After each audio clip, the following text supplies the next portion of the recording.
Fala, gente linda! Beleza? Aqui é o Ricardo, o Japa da Redação, e hoje eu trouxe um tema bem bacana para a gente poder colocar em pauta. E a pergunta é, você quer tirar 28 pontos na redação Unesp? Provavelmente você vai fazer. É um dos grandes vestibulares de São Paulo, o maior número de vagas disponíveis aqui no estado de São Paulo, e você não pode perder essa por conta da redação. Quer saber como tirar 28 pontos? Quer verificar como as redações nota máxima dessa prova normalmente atuam? Então se liga nessa aula que hoje eu vou te mostrar.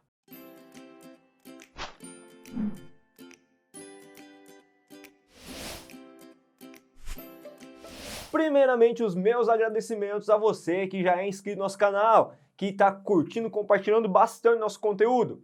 Ah, pera aí, você não é inscrito ainda? O que você está esperando? Se inscreve, ativa o sino de notificações, curta bastante e compartilha, porque afinal de contas nós estamos preparando cada vez mais conteúdo para chegar aí no conforto do seu celular, tablet, computador, para passar conteúdo de qualidade e de graça.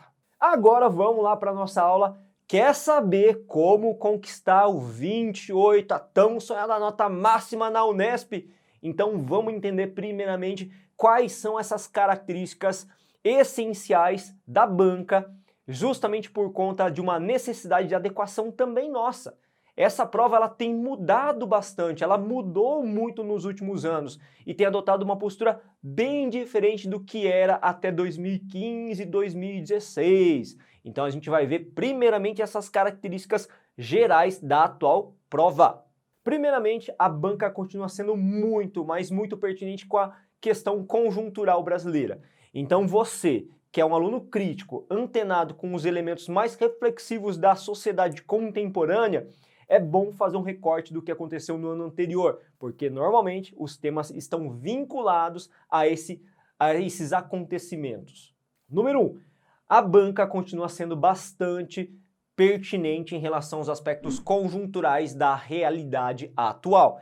Então você, meu querido aluno reflexivo e muito crítico, tem que ficar de olho no que aconteceu recentemente no Brasil e no mundo.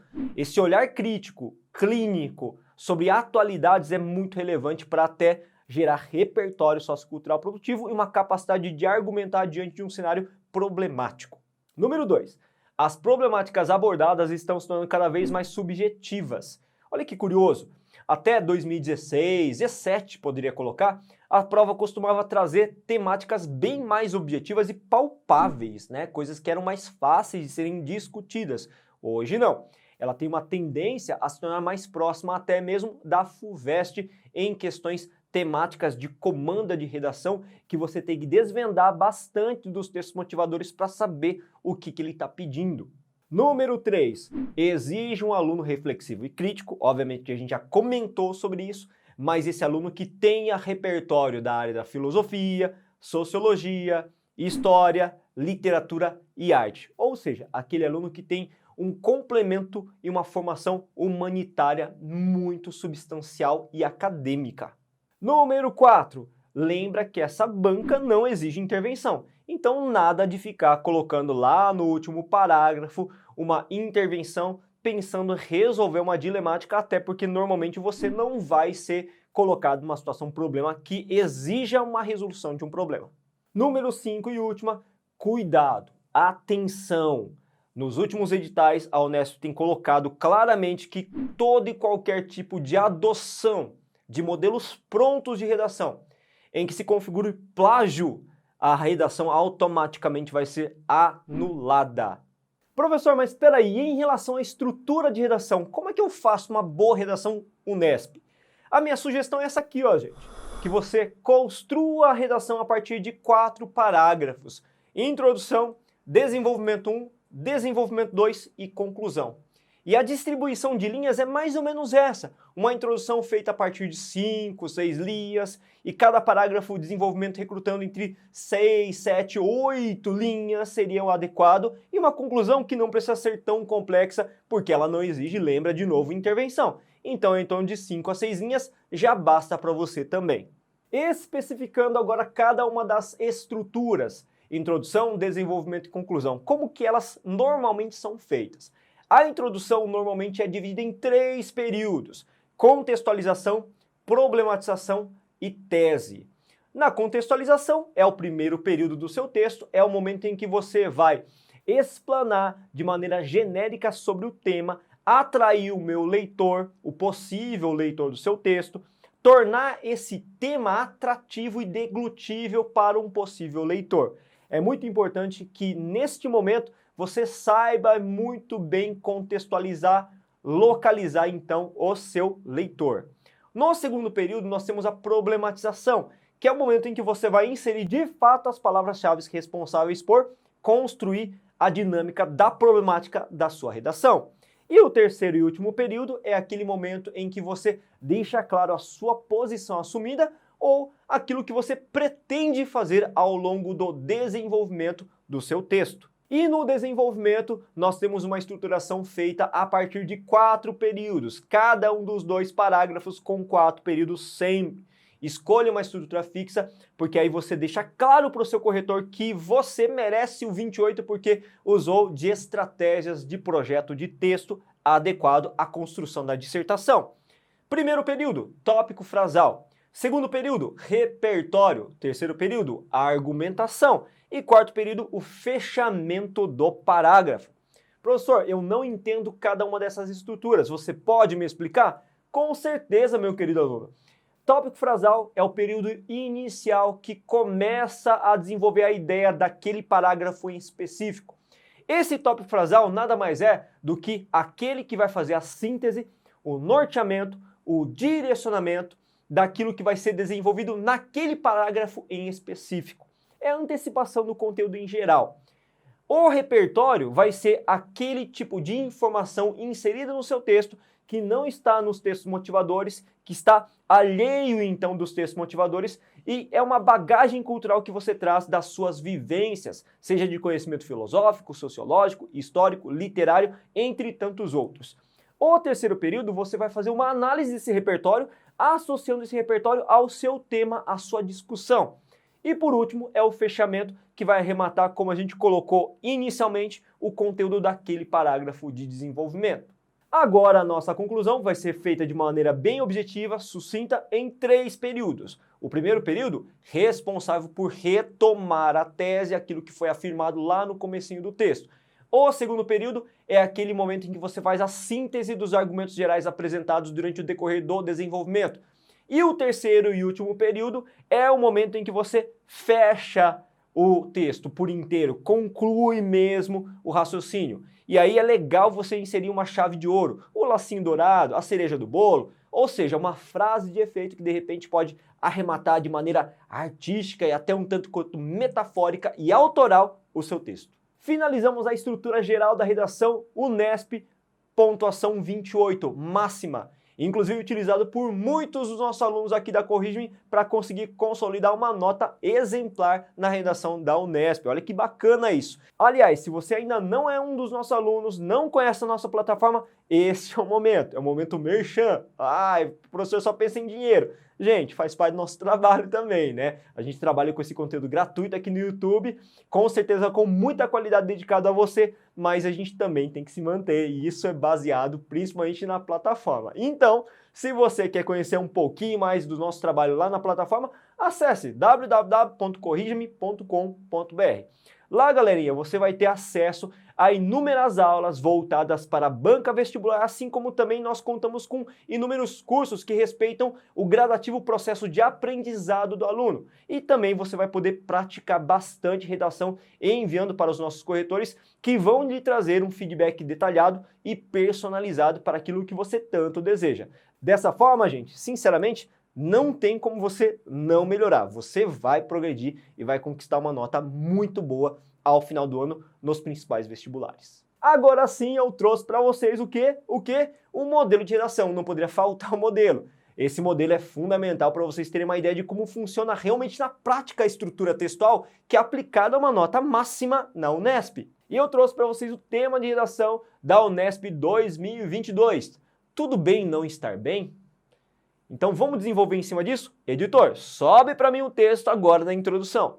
Galerinha, podem observar que existe a legendinha por cores para vocês identificarem cada passagem. Na atual conjuntura, observa-se que há uma necessidade constante em exibir-se feliz, seja nas redes sociais, seja pessoalmente. Tal fato se dá principalmente pelo que a psicologia convencionou chamar de ditadura da felicidade, cujo conceito está vinculado a uma insistente e sistemática ação de mostrar recortes de uma vida bem-sucedida em detrimento do ocultamento da melancolia considerada como sinal de fraqueza. Nesse sentido, há que se derrubar essa equivocada ideia de que a tristeza deve ser excluída como algo tóxico e improdutivo. O que vocês perceberam nessa introdução? O primeiro período ele foi feito para localizar o leitor. Tanto é que a gente coloca expressões que são coringa para iniciar o texto. Na atual conjuntura, veja que eu estou localizando o meu leitor no tempo, na discussão que é feita a partir dessa questão da exposição às redes sociais, da questão dessa necessidade de mostrar-se sempre feliz a todo momento nas redes sociais. E aí no segundo período a gente insere as palavras-chave e dá nome aos bois. A gente coloca claramente que se trata da ditadura da felicidade. E no último período, que é a nossa tese, a gente insere uma afirmação de que nós vamos discutir o problema relativo a essa dinâmica de ocultar a tristeza como se fosse alguma coisa tóxica. Agora que a gente já viu a introdução, que aliás é chamado de método dedutivo, esse modelinho de introdução que vai do maior para o menor, do geral para o específico, a gente vai para o desenvolvimento. Editor, sobe para mim o primeiro parágrafo de desenvolvimento. Vamos lá, a legendinha já está do lado para vocês observarem. De início, é premente analisar o contexto em que a felicidade compulsória se desenvolveu de modo a promover o apagamento de outros sentimentos. Segundo o renomado sociólogo Zygmunt Bauman, as novas ferramentas de comunicação deram protagonismo aos indivíduos que, uma vez empossados de autonomia de produção de conteúdo, passaram a buscar a realização pessoal pela aprovação alheia. É o chamado like, né? Eu vou atrás de like apenas nas redes sociais. Vale lembrar que o intelectual fez essa constatação a partir da análise das redes sociais, nas quais se passou a valorizar recortes de felicidade e de satisfação, cujo valor simbólico de realização leva a uma repercussão positiva e aos chamados likes, ou seja, os sorrisos abertos em lugares paradisíacos geram aprovação à medida que a franca exibição da tristeza é associada à fragilidade. Olha o que a gente fez e que eu quero que vocês observem muito bem. Inicialmente, a gente começa a discussão a partir do tópico frasal. Esse tópico frasal se encarrega de colocar que nesse parágrafo vamos tentar entender por que acontece essa felicidade compulsória. No segundo período, a gente trouxe um repertório dado por um sociólogo muito importante que fala justamente dessa questão da exibição. E é essa exibição que busca a aprovação social coletiva nas redes sociais e que, consequentemente, passam a configurar-se como a justificativa da minha felicidade em postar fotos bonitas. Logo, como as pessoas buscam, então, essa afirmação nas redes sociais de maneira constante, o sorriso passa a ser extremamente valorizado, a felicidade passa a ser extremamente valorizada, e essa é a ditadura da felicidade. Em contrapartida, o que a gente acaba concluindo no finalzinho da nossa argumentação, que infelizmente a tristeza é colocada em segundo plano porque ela é considerada sinônimo de fragilidade. Pode ver que nas redes sociais o que a gente tem são fotos de pessoas felizes, sorrindo, bem vestidas, em lugares paradisíacos e nada de fotografar a tristeza, porque a tristeza não dá like. Logo, é evidente que as mídias modernas impuseram a marginalização da tristeza e alimentaram o imaginário falacioso da eterna felicidade. Muito bacana essa construção textual aí. Perceberam como funciona a estruturação casando uma parte com a outra? Tópico frasal delimitando o conteúdo, repertório, a análise do repertório associado ao tema de redação e o fechamento, o arremate do parágrafo. Agora, vamos para o desenvolvimento 2. Além disso, é imperativo entender o quanto a tristeza e o reconhecimento dela são essenciais para uma vida mais equilibrada. Na animação da Disney, Divertidamente, inclusive fantástica essa animação, minhas filhas adoram, tem-se uma fantasia em que os sentimentos são personificados e a alegria, por exemplo, procura constantemente anular a tristeza, rechaçando-a como algo meramente tóxico para a saúde mental, fato que leva a menina, em que habitam, a tornar-se depressiva. Embora a ficcional narrativa traz a reflexão acertada a respeito do equilíbrio emocional, o qual é proporcionado quando se passa a aceitar a tristeza como sentimento inerente à existência, o qual também é capaz de promover o amadurecimento a partir de um aprendizado que é doloroso, mas fundamental. Embora a tristeza possa ser dolorosa, galera, concordem comigo, ou não, né? Ela é fundamental para nos ensinar, para a gente poder valorizar inclusive a felicidade. Assim, evidencia-se que, para o equilíbrio mental, é saudável ao homem passar por momentos infelizes. Cara, fantástico esse desenvolvimento 2. Tópico frasal falando da necessidade de valorização da tristeza para o equilíbrio emocional. Traz um repertório no segundo período que é o filme ou a animação Divertidamente, que faz alusão à necessidade de equilíbrio mental pela valorização dos sentimentos, seja a tristeza ou a alegria, como inerentes ao ser humano. A análise do repertório, associando a nossa vida ao presente momento. E, no último período, fechamento, arremate do parágrafo. Calma, gente linda, eu sei que vocês estão ansiosos para pausar esse vídeo porque não aguenta mais me ouvir falar, a aula se estendeu um pouco mais. As estatísticas, inclusive, nos mostram que, normalmente, o espectador do YouTube assiste até o 5º, 6º minuto, depois disso, vai caindo a audiência, né? Mas você que ficou até agora aqui, vamos lá para a nossa conclusão, né, gente? Falta apenas um único parágrafo. Então, editor, sobe para mim a conclusão. Dado o exposto, constata-se que a ditadura da felicidade é uma tônica do mundo contemporâneo cada vez mais insano pela busca de aprovação alheia. Nesse contexto, infelizmente, a tristeza é tida como tóxica e descartada para longe dos olhares virtuais, embora devesse ser compreendida como algo natural inerente à condição humana, essencial para a manutenção do equilíbrio emocional. Em vista disso, espera-se que a tristeza seja melhor compreendida como um processo, tal como sabiamente os ditados populares são capazes de entendê-la. Afinal, depois da tempestade, vem a bonança. Nossa, gente, até arrepia, né? Dá um arrepio aqui a forma como ele concluiu o texto. Gente, fantástico. Vocês repararam? O que ele fez no primeiro período? No primeiro período, ele pegou um conectivo, retomou a tese. No segundo período, inseriu uma síntese do que foi apresentado ao longo do seu desenvolvimento. E no último período, ele fecha o raciocínio com uma frase de efeito, retirado de um conhecimento popular. Professor, mas o repertório não tem que ter fonte? Claro que tem, mas esse repertório ele não foi utilizado com o intuito de afirmar alguma coisa a mais, de argumentar de fato, de convencer você de alguma coisa, porque a argumentação já foi. Agora ele utilizou esse elemento, essa citação, esse ditado para fechar. É a cereja do bolo, é o confeito que vai por cima, deixando tudo muito bonito. É o lacinho dourado que enfeita o presente e deixa ainda mais atrativo o texto dele. Gente, aí você me pergunta, de quem é esse texto? Eu não posso revelar o nome, mas é um dos nossos alunos que conquistou na Unesp a nota máxima. Parabéns a você que está nos assistindo, que foi o autor desse texto. Muito obrigado por ceder os direitos de exibição do seu texto, inclusive. E ele utilizou exatamente a estrutura que nós administramos aqui no canal, nesta aula, na nossa plataforma, nos nossos cursos. Então, dá sim para tirar a nota máxima. Tem que estudar, tem que se dedicar, não tem como. Começo do ano ainda, gente. Dá tempo de fazer muita coisa. Dá tempo de você, inclusive, assinar a Corrige-me ainda.